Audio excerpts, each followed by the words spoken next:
and Supergirl. So there's trailers out for both. I think we both seen the trailers. There's a pilot out for Supergirl. He was explaining. We got an interruption, so I had to restart. But he was explaining that he enjoys the lower tier characters of DC better than the higher tier characters, which kind of plays into my theory of. I'll get to that later. Yeah, that's another conversation. Yeah. I just always have been drawn to them. Like I said, it's always been Batman, Superman in your face. I grew up blindly knowing and not knowing how I knew the backstories of those two characters, where they came from, how they came to be. Like, it was just common, normal, everyday trivia, not even something they'd even bother putting on Jeopardy. Yeah. That's why I was always drawn to the lesser tier characters, because Green Arrow, what's that? Who's that? What's going on there? That's what led me into really wanting to know more about those characters. I'll put it that way.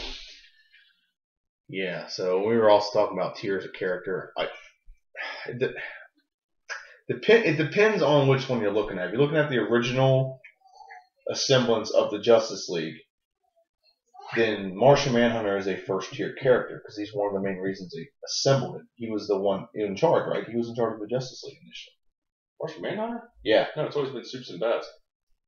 He was initially the one in charge. No, he's been Soups and Bats. Soups and Bats are always in charge. Everybody knows Superman or Batman are in charge. Like, they don't take orders from anybody. Yeah, like Bruce Wayne's going to take orders from anybody. I want to say he's like the overseer more than anything. Not in charge, but he was the one he organized it and got it all together. I think that's the better way. Okay, that's fine, but I'm just... Because there's always that dynamic of Batman and Superman arguing with each other. If you haven't watched War yet, or did you watch Throne of Atlantis? I still don't even know if Throne of Atlantis works. Because every time you've tried to make it work, it doesn't work. I try. I'm trying to get it to you. Someday I'm just going to have to just lend you my computer and let you watch it on that. Just connect it to your TV. Okay, and War is the semblance of all of them fighting together to beat Darkseid? Darkseid? Depends on who you ask, but usually Darkseid. And they accomplish it. Now this one has Cyborg, not Martian Manhunter. If you go back to the one I can't remember the name of the cartoon. It's the cartoon where Batman has a way to take down everyone in the Justice League. Yeah, I know what you're talking about. Yeah. In that one, Martian Manhunter's in it. And the reason why he's, quote, in charge of it is because he is the only, I don't remember his story very well, but he's basically the only Martian left, right? Yeah, he has nothing else to do. Like, Batman has to maintain Gotham, Superman has to maintain Metropolis, and Green Lantern has to maintain the entire galaxy or whatever. Yeah, pretty much Martian Manhunter hangs out on the Wayne Industries satellite. And he monitors everything. That's what I mean by he was in charge. Like I'll give you, monitor is a better word than boss. Yeah. And then the new one, it goes to Cyborg, because Cyborg has nothing left to do, and he's like this honorable, all-American football player who gets a horrible injury, and Shazam's in the new one. Shazam wasn't in the old one. He wasn't... I didn't think he was bad in that. But, I'm just not a fan of Shazam to begin with, but that's besides the point. Shazam is one of the few guys that could actually beat Superman, because he uses magic. Magic he can't defend against magic. Well, that's all really good. I'm just and so, real quickly, I'm going to say this. I know you don't like Aquaman, but first off, I think Jason Momoa looks badass in the costume hat film. I didn't say anything about the new Aquaman. I'm excited to see how they're going to do it, because it looks like they're going to go edgy and nasty and mean about it. That I am intrigued about, and I am excited for that. Aquaman in the comic book that I read when I was a kid, not so much. They're going off New 52, so that's why. And then my prediction, which is the way one of the cartoon movies went, is that Aquaman is going to make himself the villain to get everyone in the Justice League to team up against him to unite them. That's like we saw a picture and it says "Unite the Seven." Yeah, that is like his motto for the movie he's going to be in. Well, he knows what he needs to do because he can. Well, in Atlantis, he can actually defeat Superman fairly easily because when you're in Atlantis under the sea, you're farther away from the sun, and Superman's powers are very limited there. So, in Atlantis, no one is more powerful than Aquaman. Yeah. So, back to DC. We got rid of. I would get up until the movie when it comes out, and after I see it, Aquaman will be a second tier character. Maybe even third tier, depending on how pissed off I am that day. I think he's first tier. Yeah, the original 7 of the Justice League should be considered all of them should be considered first tier. That's why I said Cyborg and Martian Manhunter shift based on which one you're looking at. If you're looking at the original semblance of the Justice League, Martian Manhunter by far is a first tier character. If you're looking at the New 52, which has Cyborg rather than Martian Manhunter as one of the original 7, and it also has Shazam instead of someone too. Shazam is in instead of someone. I can't think. No, the original 7 was I can't think of who the New 52 is. Shazam's in instead of someone else too. I can't remember who it is. Who is it? It's Flash, Batman, Superman, Green Lantern, Wonder Woman. I think Shazam and Cyborg, and then they add Aquaman. I think it twists the story around to where Aquaman gets added later. The original 7 is Flash, Green Lantern, Aquaman, Batman, Superman, Wonder Woman, and then Martian Manhunter. Yes. So those are the ones. That's the. Well, I have not read the New 52. I'm just familiar with. That's what they're making the new movies on. So if you ever watch, the Justice League War, that'll be all. It's based on the New 52 comic book, not the original one. Okay. So sorry, we got off topic there, but whatever they want to do. I can't wait to see those. I can't wait till that movie comes out. Batman vs Superman. God, you know me, man.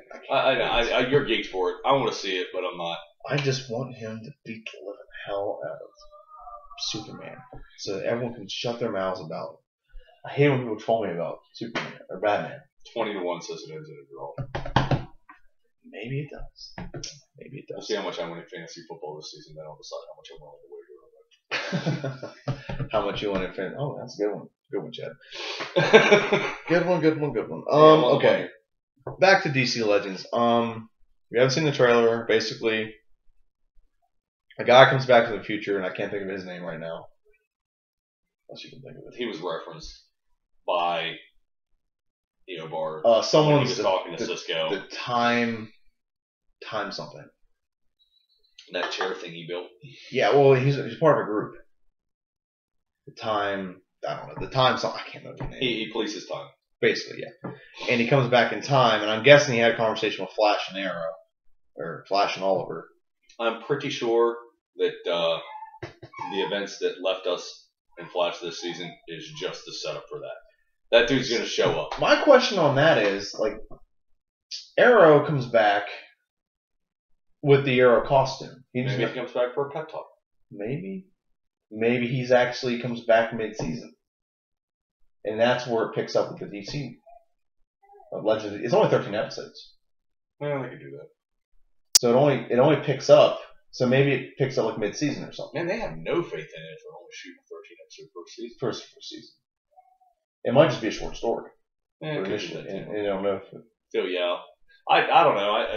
I think it looks intriguing, especially after you throw Captain Cold and Heatwave in there. Yeah. Who else is in it? White Canary. That's what I'm intrigued to see. Hawkgirl. The way the Lazarus Pit works is whenever you die, from the time you die, you have a timer that starts, and after a year of death, you come back. You can. That's the only time. That's the time period in which you can come back.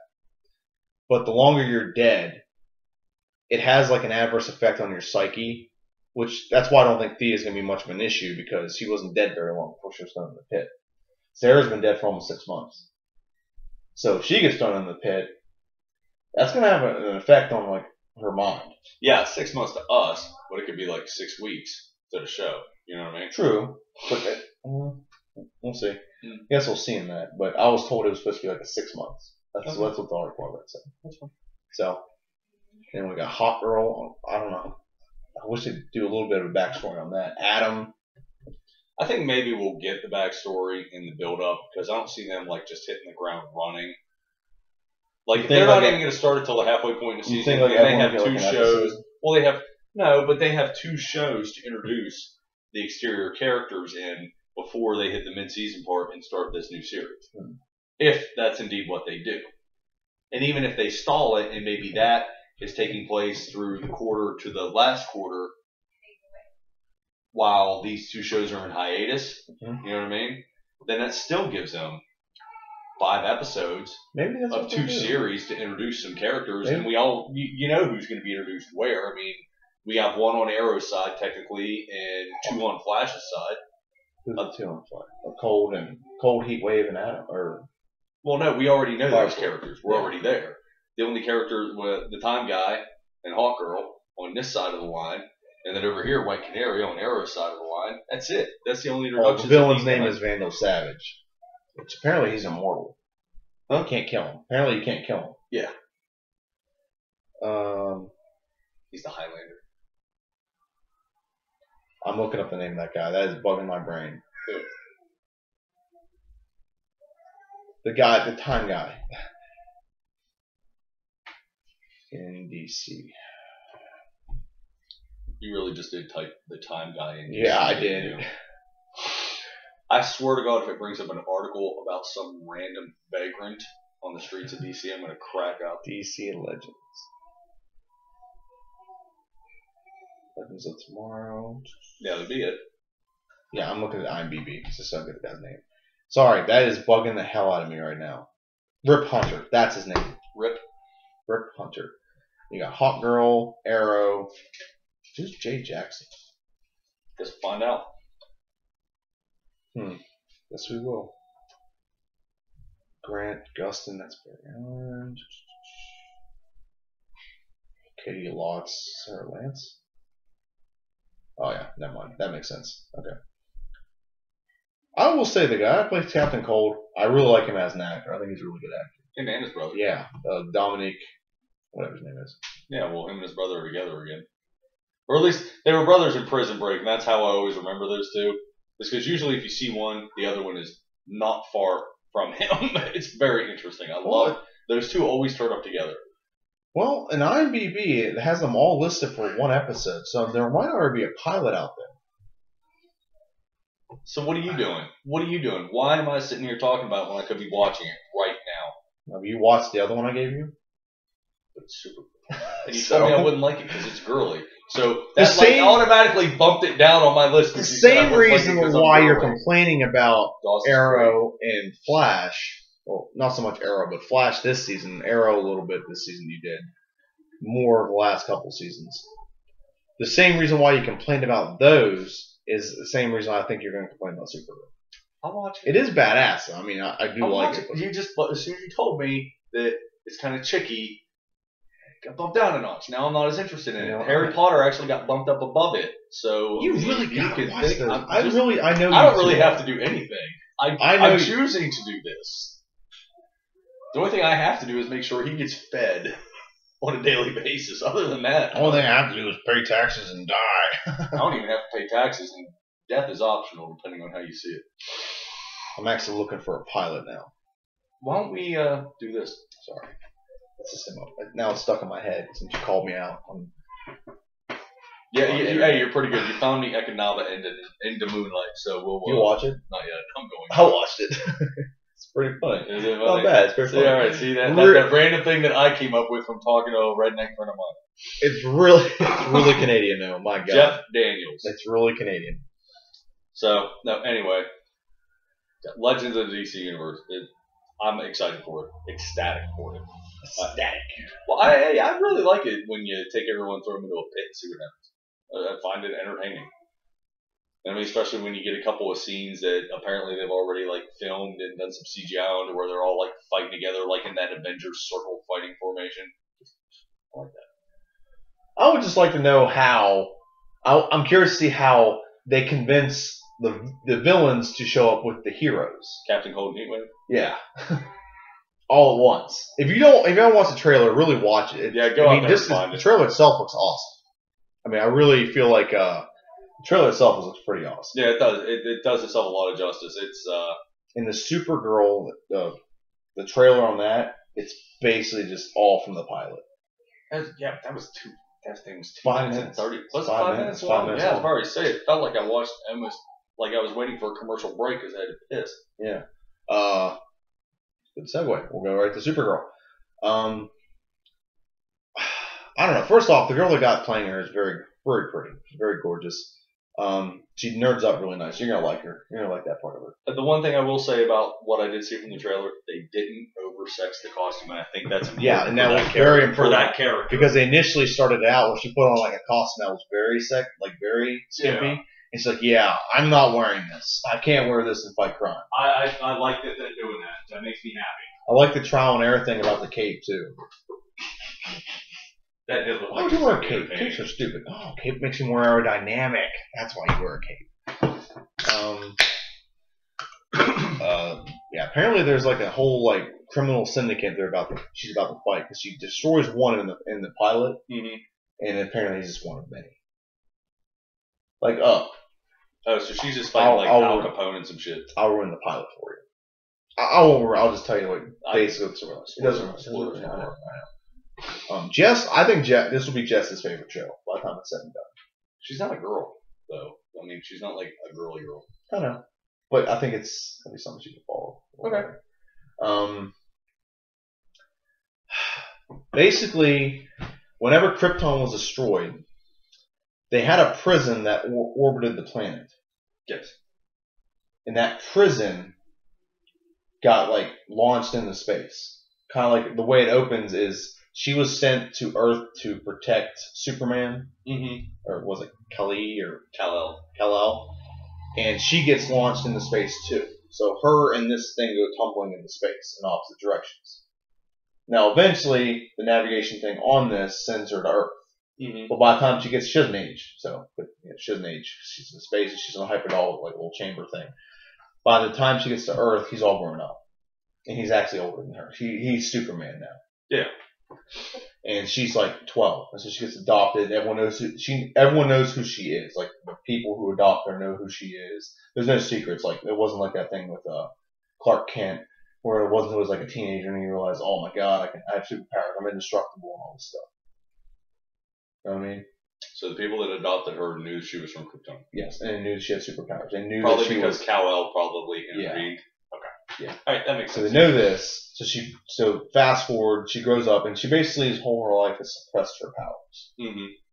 Not used them. She tries to be a normal person. And like she works at like a newspaper, and the newspaper's got to start like firing people. And like there's a woman that works there who's like one of those prissy bitches that thinks that they're the most yeah, I saw her. I didn't like her. And it's like we're gonna start downsizing. It's like, why downsizing? This paper's important. And it's like, you know what? That paper, and she's talking about the one in Metropolis. I don't know what that one's called. Daily Planet. Daily Planet, that's what it is. And she's like, Daily Planet has a superhero they throw on every cover that sells it a lot. So get me a superhero, or I gotta start downsizing.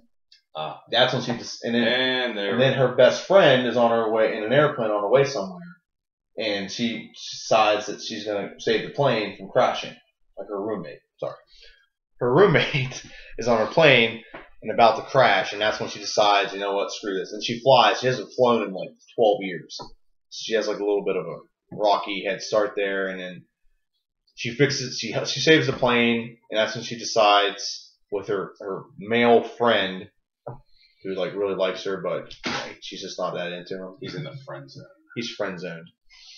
Sucks being friend zoned with Supergirl. She's gorgeous too. Kegels would be amazing. Those Kegel muscles would be amazing. Yeah. If you're into that. So that's basically what it is, and then she goes through her little bit of a trial and error, and then she actually meets an actual supervillain, and they fight. And there's an organization that tells her, you need to just stay out of this.